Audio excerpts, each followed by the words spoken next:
இன்றைக்கி காடை முட்டை தாங்க செய்ய போகிறேன். அதுக்கு காடை முட்டையை எடுத்து அவிச்சு எடுத்துக்கலாம். காடை முட்டை கிரேவிக்கு பல்லாரி வெங்காயம் 2 வெங்காயம் நீள்வாக்கில் வெட்டி வச்சுருக்கேன்.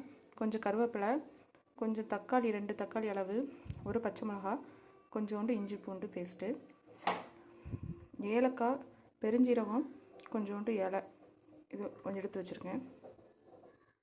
பாத்திரத்தில் எண்ணெயை காய வச்சு அதில் பட்டை, லவங்கம், வெங்காயம், கருவேப்பிலை, பச்சை மிளகாய் போட்டு நல்லா வதக்கணும். வெங்காயம் வதங்கணும், இஞ்சி பூண்டு விழுதும், தக்காளியும் போட்டு நல்லா வதக்கி எடுத்துக்கணும். வெங்காயம் தக்காளி வதங்கியதும் கொஞ்சம் குழம்பு மிளகாய் தூளும் உப்பும் சேர்த்துக்கலாம்.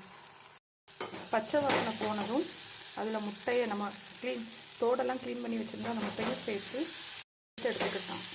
முட்டையும் சேர்த்து நல்லா மிக்ஸ் பண்ணி மசாலா வாசனை போனதும் இறக்கிடலாம்.